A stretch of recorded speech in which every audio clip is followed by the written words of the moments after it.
Okay, good morning, everybody, and happy Yom Yerushalayim. We're starting the eighth Perek of Masechet Shabbat on the bottom of 76b. Mishnah says, Hamosi kadeh yayin, yayin kadeh mizigat hakos. The subject today is going to be carrying liquid measures, and the first half of the Gemara is going to talk about Revi'it, the minimum amount and the source that we use at Revi'it for Kiddush, for wine, for Bkat Hamazon. And then the second half is going to be talking about some interesting etymologies of words. We get into some linguistic fun derivations. So if someone carries outside wine enough to mix a cup, we'll see how much. Usually we say that's revi'it, but that's a mixture of wine and water. So we're going to see means a quarter of that is wine and 3/4 of that is water. Halav kedei gimi'ah, milk enough to a swallow full. Debash kedei liten al hakatit, honey, although it is eaten, but it's also used to put on a wound to help protect it. Might be talking about date honey or bee honey. I'm not sure if bee honey has the same therapeutic value as bee honey. Okay, but it'll be this would be to put on a wound, so just a little bit. Shemen kedei lasuch eber katan, oil would be enough just to anoint someone's small finger. We'll see a Talmud will say even a baby. Just a little bit, a dab of oil, because it's very precious. So in other words, for each thing, we're seeing what's the minimum amount that is considered precious. That's something that you would hold on to and watch over and consider significant. So wine oils would be the most. Although water is drunk, and that would be a larger amount, but it's also used to create a balm for an eye infection. And so just a little bit of water enough to cover that. But all other drinks, the standard size for drinks to be considered significant is a revi'it. What we say is about 3 ounces. And this is the halacha for carrying on Shabbat, and for all the other halachot that when it comes to liquids, the minimum amount is always the same. And so too, a water that is poured out, in other words, wastewater, would still be a revi'it. Wastewater, although it's wastewater, still would be useful. They use it for washing and other things. Rabbi Shimon Omer, Kulan b'revi'it velo nemeru kol hashirin halalu ela lematzni ahen.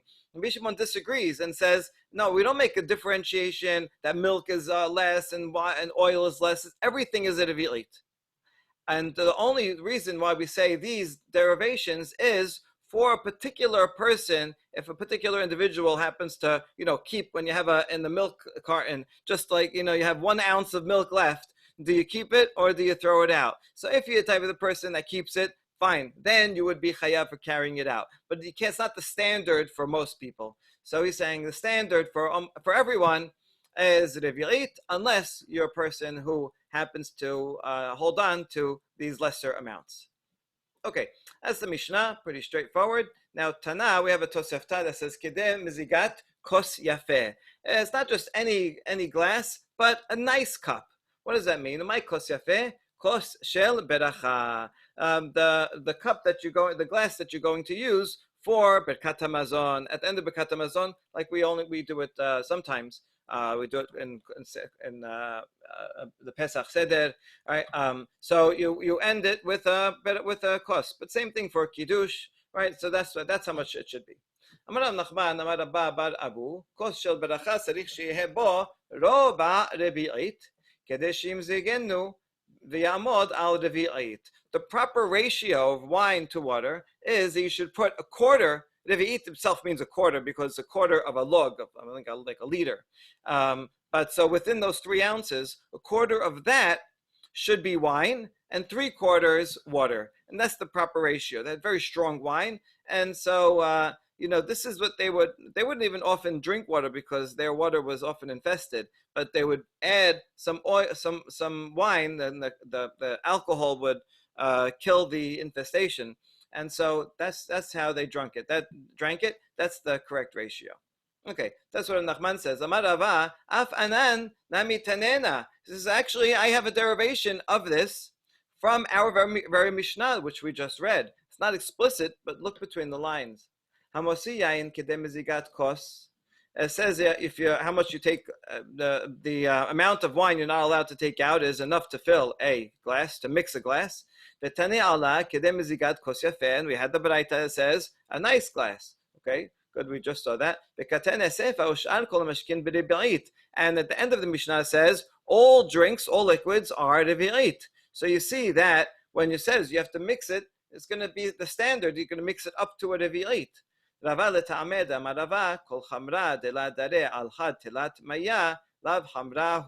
And he has a general opinion that says for something to be considered wine, it has to be 1 part in 4.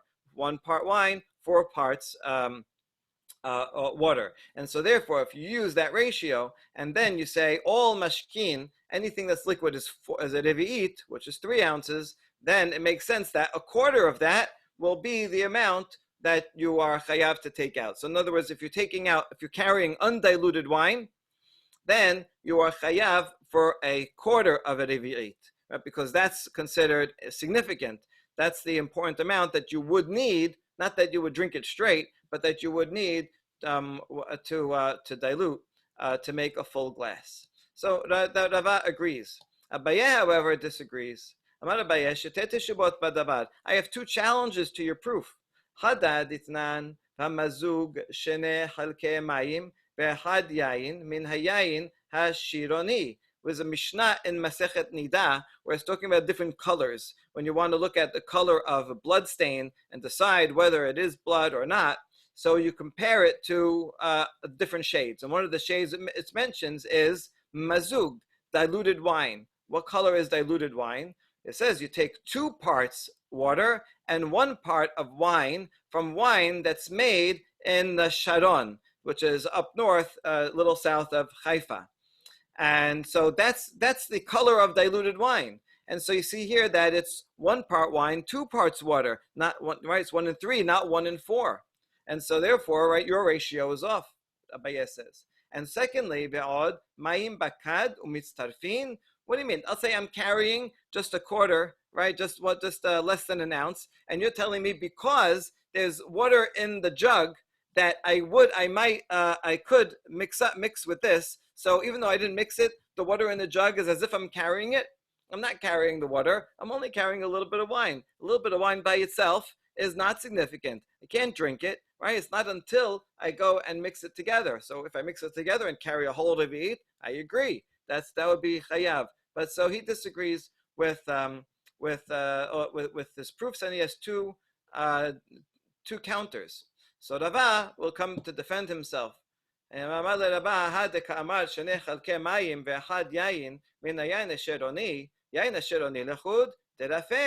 bring your proof from the wine of Sharon, but the wine of Sharon over there, it rains more, so the grapes are more watery, and so their wine is more diluted to begin with. And so therefore, to get the same ratio, the same consistency, you need 1 in 3 in their wine. But I was talking about standard wine, which is thick, stronger, and there you need 1 in 4. So that your disproof from Masechet Nida is not a disproof. Or alternatively, over there, what we were concerned with was the color. And you wanted to know the exact shade of color to compare diluted wine to the bloodstain. But I'm talking about taste, right? And when you're going to drink it, then you need 1 in 4. That's how you get the proper ratio for taste. And so that's a different. That case is different than ours. And but your second challenge with the ka'amat ma'im mikad umistarfin b'inyan Shabbat mideh chashib ha'enan v'haname ha'chashib. You challenged me and you said, "Hey, the water's in the jug. I'm not carrying the water, right? So I'm just carrying a little bit." Yeah, but it's true you're not going to drink it now. But for Shabbat, we need something that is significant to you. And this amount of wine is significant to me because potentially I could mix it with water and then I would have a full glass to drink. And that's why I said it is chayav. Okay, good. Tana, we have a Tosefta along the same lines here. It says Yavesh bekezayit, debre binatan. What if wine dried out? All the water evaporated, and you're just left with congealed wine at the bottom, and you carry that. How much would you carry of that to be chayav? So Rabbi Natan says a kezait. Right? In other words, a revi'it of wine, 3 ounces of wine, will boil down to 1 kezait, 1 olive's worth. And so carrying the olive's worth is the same as carrying the significance of a revi'it of wine. Amar Rav Yosef, Rabbi Natan, Rabbi Yosef, Rabbi Yehuda, Amaru davar echad. Rabbi Natan had amaran. Right, this statement of Rabbi Natan, that if you carry congealed wine, it's an olive size. Rav Yosef says, I have another Tana. Rabbi Yosef, Rabbi Yehuda, he said the same thing, right, as Rabbi Natan. Rabbi Yosef, Rabbi Yehuda, Detanya. Rabbi Yehuda Omer, Shisha devarim mekule bet Shammai umechumre bet Hillel. Okay, this was regarding a longer list that Rabbi Yehuda had. There were 6 items where Bet Shammai was more stringent than Bet Hillel. Usually Bet Hillel is more. Usually Bet Hillel is opposite. Usually Bet Hillel is more lenient, but in this case, Bet Shammai 6 cases Bet Shammai was more lenient. We only need 1 of them.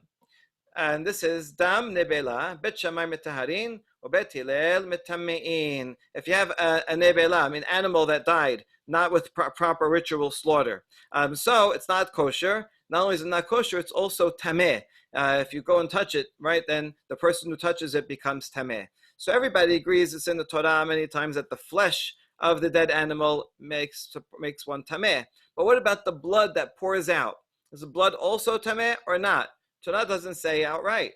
And so this is the subject of a machloket. Bet Shammai says it's okay. Only the flesh, not the blood. The blood is tahor. Bet Hillel, however, says the blood is also tameh.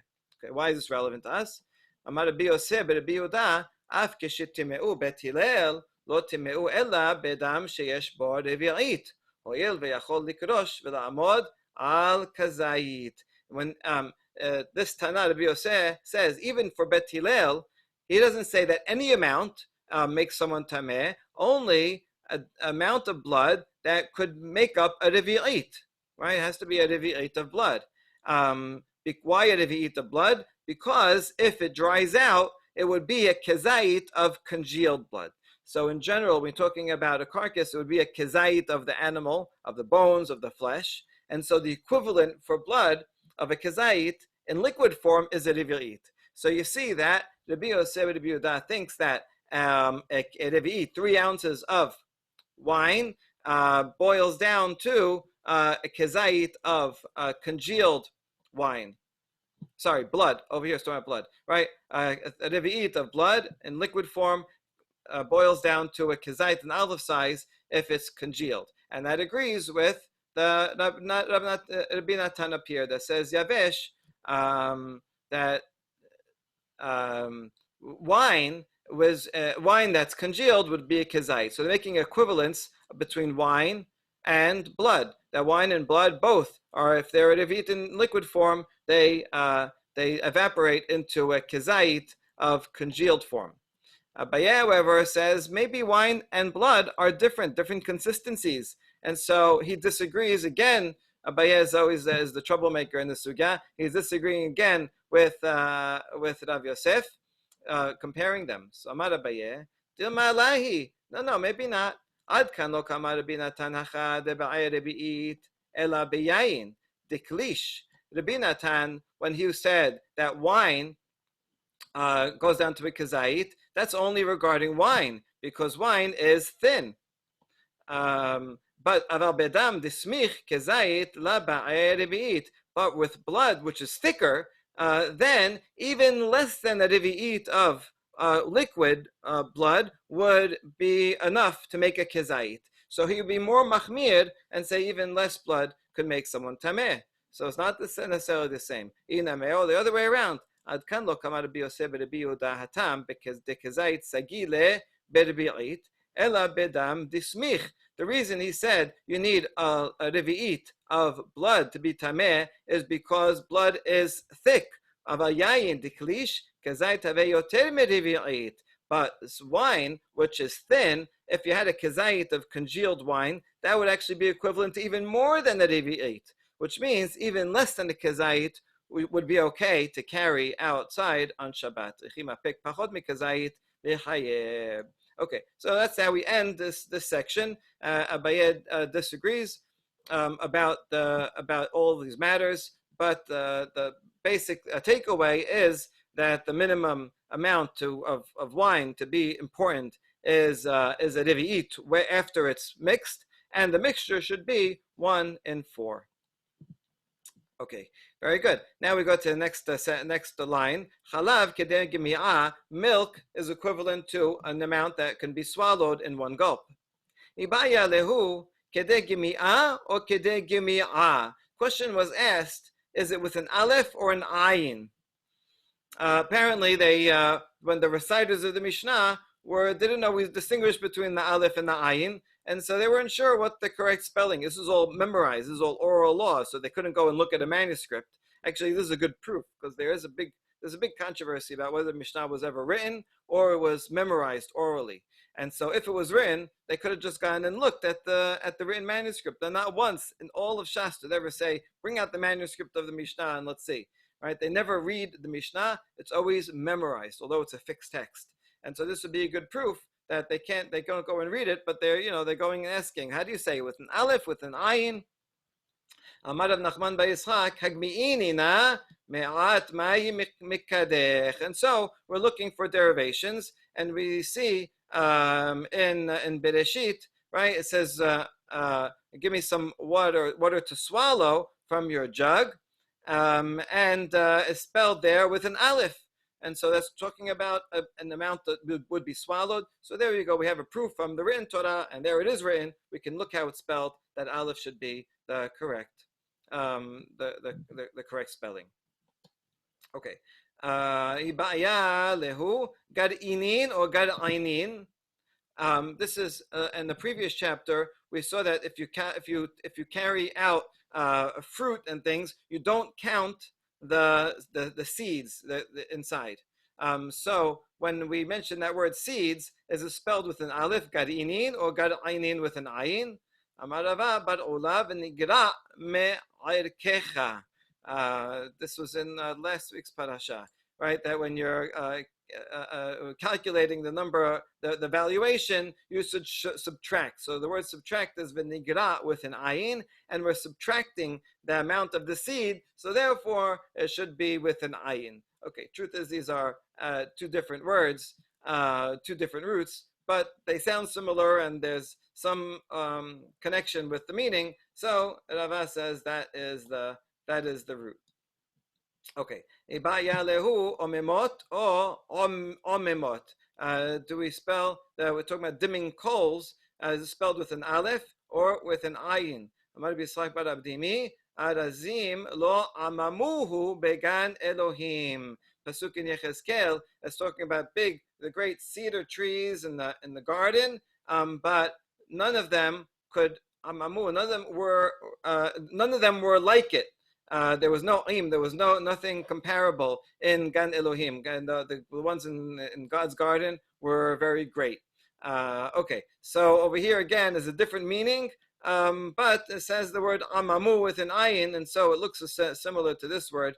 And so he says it looks like it should be an ayin. So again, these etymologies do not go according to the rules of grammar or Semitic languages and three-letter roots, but more folk etymologies that the rabbis are comparing words that sound similar. Okay. Ibaya lehu me'ammesin tenan o me'ammesin. When the halacha about closing the eyes of the dead, and which you cannot do on Shabbat, or you have to do it in a roundabout way. The question is, do you spell with an aleph or an ayin, closing? Amar Bichia bar Abba bar Amar Yochanan ve'osem einav merot bera. Osem here is with an ayin, someone who closes his eyes from seeing evil. Okay, this actually looks like a good derivation. Tanu Rabbanan amosi chalav shel behema kedei gemi'ah, chalav shel isha velo ben shel besa, kedei liten b'mshifa shel kilor. Kilor kedei lashuf b'mayim. Now, back to the actual content of the halacha with regard to carrying out milk. If you carry out milk from an animal, it would be enough to swallow. But if it's milk from a woman or the white part of an egg, it would be enough to put on a bandage. This kilod, that would be a balm to put on an eye. So you need enough to cover the bandage that you could put it on the eye, and enough also to put on to mix with water, and still have enough there to rub over it. And Rav Ashi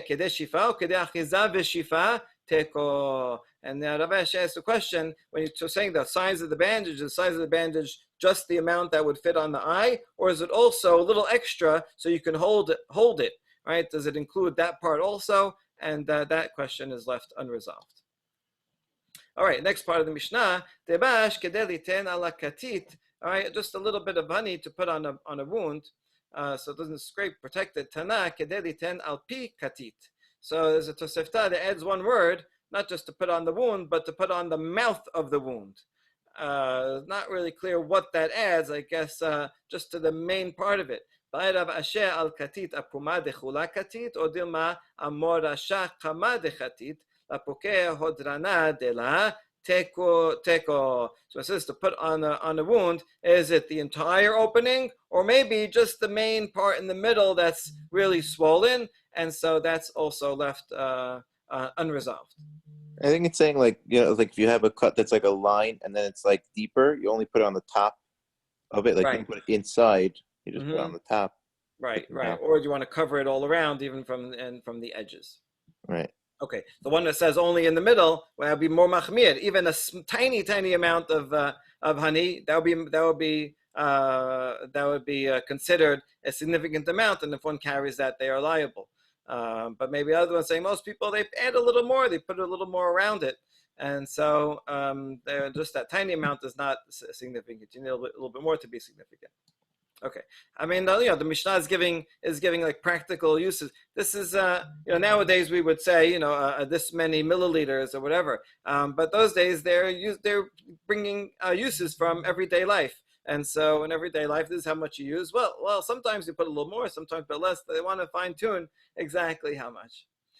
Amar Rabbi Yehuda Amar Rav Kol Ma Shebara Kadosh Baruch Hu B'Olamo Lo Bara Davar Echad LeBatala. A beautiful statement that everything that God made in the world, He did not make anything for no reason. Everything in the world has a reason. Okay, well, let's see. Bara Shabelul La Chatit.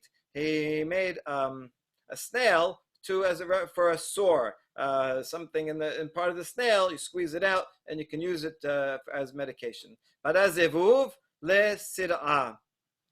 A fly can be crushed and use it to salve a wasp sting. Very good. Yatush lenachash, mosquito. That's the famous one. What's the goal of mosquitoes? Scientists, I think, wonder a lot what good mosquitoes do in the world. So they should just read this Talmud. That it's good for a snake bite. You take some mosquitoes, smash them up, and put on a snake bite. It's good. Nachash lechafafit. And snake itself is good for a skin rash, as long as it doesn't kill you first. Right? You take some of it, put it on the skin. Well, I think it makes sense, that because the snake keeps shedding its skin. It's so good at making the skin. So I guess they figured that if you put some snake oil, it'll be good for your skin. Usamanit le'akrab, gecko is good to resolve a scorpion bite. How do you do that? You take a black one and a white one. You cook them, and then what's left, you take it and you spread over the scorpion bite, and that should help. All right, Tanura Banan. So you see, everything has, even all these little creatures that you think have no reason, they have some reason. They're useful for human beings as medication.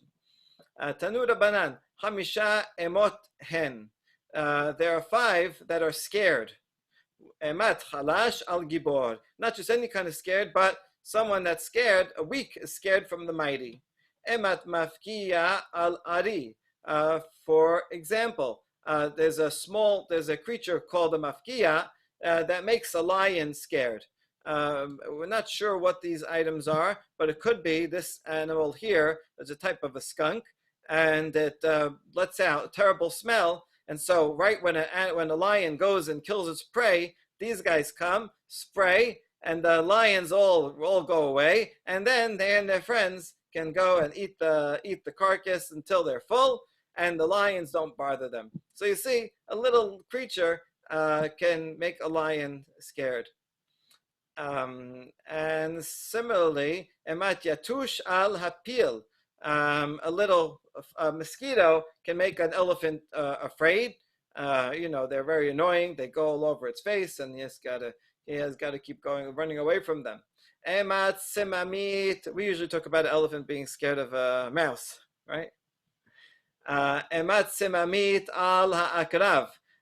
Gecko is scared of a scorpion. Well, see, that's another connection between geckos and scorpions. Scared of it, but it also can be used as a medication for it. Emat sinunit al hanesher. The swallow causes fear for the eagle. Emat kilbit al livyatan. And this small fish called the kilbit can make the livyatan, the great big sea monster whale, can make it scared. Amar Rav Yehuda Amarav, my kera hamablig shod al az.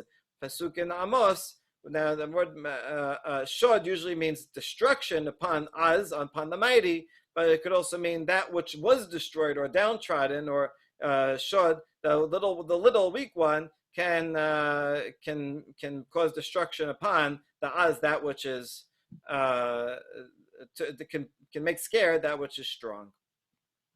Okay. Rabbi Zera ashkach le Rav Yehuda dava ka'eh pitcha debe hamu. So Rabbi Zera saw Rav Yehuda, and he was standing at the entrance of his father-in-law's house. And he saw he was in a really good mood. He was laughing. He was smiling. This is a good time to ask him some questions. He knew that he had, interesting opinions about lots of things. So he's going to ask him about all kinds of things in the world, and he would answer him. So he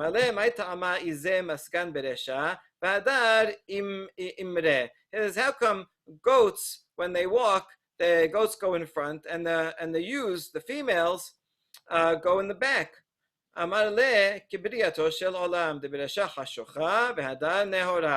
They go like the creation of the world. First there was darkness, then there was light. That's why the dark animals go out, lead the way, and then the white animals.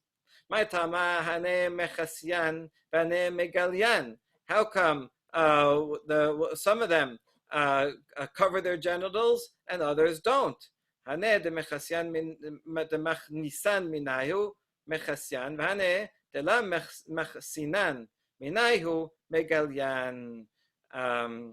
So they're used because we use their wool, we cover ourselves, so they are covered.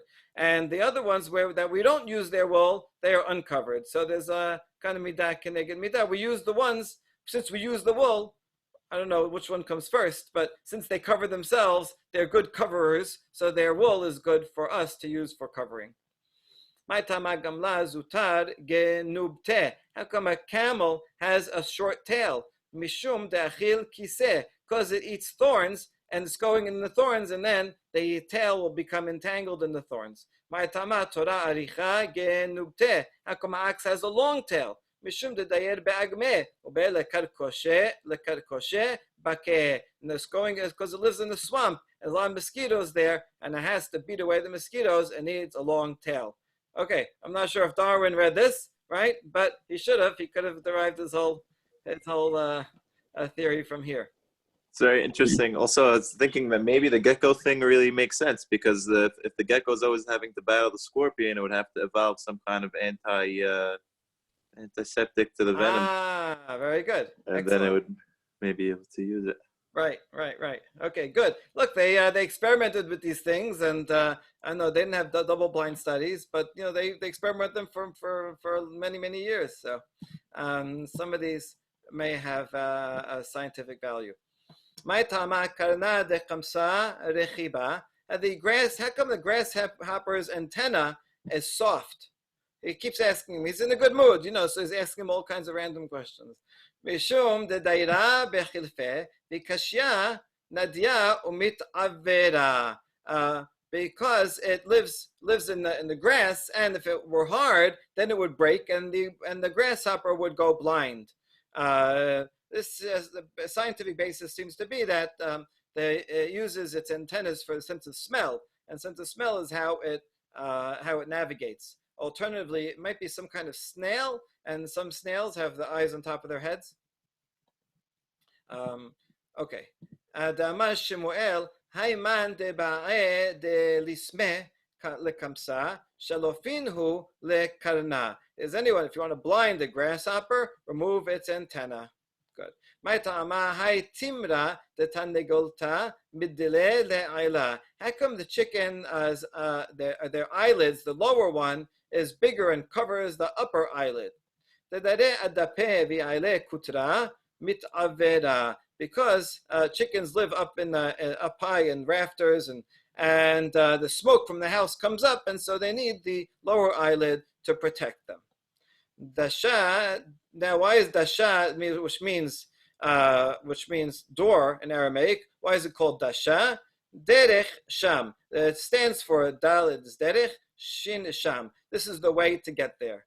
All right, this is just a folk etymology. I mean, it's a regular Aramaic word, but they're translating the Aramaic words into Hebrew equivalents. Darga means a step, because it means derech gag. It's the way to the roof. So der, right, that, and gimel, that is derech, and gimel stands for gag. Mit kolita matai tichle da. Spices are called mitkolita because you're always, whenever you use a spice, you say, when's it going to be finished? Just a little jar of spices, it could last for months. Oh well, there's still more pepper in here. Beta bo veti ba. Beta stands for a place where I can come and live there. Bikta, a small house we call bikta. It stands for be akta, which means a narrow house. Some more derivations. Kufta, kuf vetiv. A barrel is called that because it means means turn it over and sit on it. You can turn over a barrel and use it as a stool. Libne bene. Bricks are called libne because it stands for the children of children. I guess you make bricks that will last a long time. That reminds me of al tikre banaich ela bonaich. Similarity there. Husa hatzitza. We call a fence. It's called chutza because in Hebrew you have also chatzitza, which means a partition, a separation. Chatzba, a jug used for water, is called a chatzba. Shechotzeb mayim min hanahar, because you use it to draw water. Kuza, which is a cup. Kazeh, right? Kazeh, when you see someone drink a cup of water, you say, "I want one too." So that's why it's called that. Like this. Shutita, shetuta. The myrtle branches that people use and dance with at a wedding are called shutita because when they dance like that, they look like shetut. They look like they're fools because they're dancing so much with them. Meshichla, mashe chula. This big vessel that used for washing is called the meshichla because it washes all, mashe, everything, because you could fit everything in it. Mashchilta, which is a smaller one, vessel used for washing. Mashya kalta, you can't wash everything, but you can wash the kala, you can wash the bride. Asita, hasirta, a mortar is called a asita because which means lacking. It's something that has a cavity. It's a bowl. Buchna bo ve akenna, and buchna, right? That's the mortar. That's that when making spices, and the pestle that is the stick that you use for striking inside is called that because bo come ve akenna, come and I will hit it, and so that's why mortar and pestle are called those items. We're not done yet. Livusha, lo busha, right? Livusha, which means clothing. Why is clothing called livusha? Because when you wear it, lo busha, you won't be embarrassed. If you don't have clothes, then you'd be embarrassed. Gilima shenasa bo kegolem. A gilima, a robe like a long robe like the Arabs wear. That's when you wear that, you look like a golem because you can't see your legs and stomach. You can't see the shape of a person, so it just looks like a large form. Okay. They used to make fun of us when we wore the robes in the Spanish Portuguese synagogue. They say, you could put on 50 pounds, nobody would know, just it's flowing. Golta, Geli, Ve'eteb. It's beautiful called Golta. It's called that because it says you should take it off and sit. It's so precious, you don't want to sit down with it because you might get it dirty. So every time you sit down, you have to take it off first. Puria sheparin verabin aleha. Bed is called puria because you have relations on it and have kids. Bor zinka, bor ze naki. Empty pit is called the bor zinka, which stands for this pit is empty. Sudara, Sod Hashem Lire'av. The head covering, a kippah, in those days was called a sudara. Right? Actually, comes from sudar, which means like a handkerchief. But they say it stands for Sod Hashem Lire'av. God's secret is to those who fear Him. So therefore, they're wearing a kippah represents fear of God. Maybe also a handkerchief represents the secret because it covers something concealed. Okay, right. Very good. Panda apitra den. Where am I? Yeah. Okay, a palace is a panda because that means everybody's invited to come in. A pitra, right? The opening. Here is the opening. Everybody come in. De tanura banan shelosha kol zeman shemaz nikinin mosifin giburav Elohen dag venachash vechazir. And so we end to say three. There are three that as they get older, they get stronger and bigger. And they are fish, snake, and a pig. And this seems to be scientifically correct that these items, pig does not have it keeps growing even if in old age you keep feeding it. We saw now that the pigs that they have to euthanize because they're getting too big and they can't slaughter them. And the others too, right? They do in fact keep growing. So, all right, the next line we'll do tomorrow night relates to the next section. So, these are really interesting etymologies, and I think the question is, did the rabbis who were saying them really think that these were the etymologies, or were they making plays on words? It looks like some of them for sure they know are plays on words, right? Levusha is lo busha or sod Hashem lidahav. There, huh? That was the best one, Lebusha. I like that one. Yeah, yeah. It could be Adam and Chava made clothes because they realized they were embarrassed. Right. Lebusha. So I think a lot of them are fun. Maybe some of them were meant to be real, and some of them were meant to be, to be playful. But anyway, this a fun and interesting analysis of both language and also medication, and how we can take everything in nature, everything in the world, and everything has some purpose, something that we can do with it that's useful. And it might not be obvious at first, but we should use our ingenuity to find something, find the beauty and the usefulness of everything in the world. Thank you, Rabbi.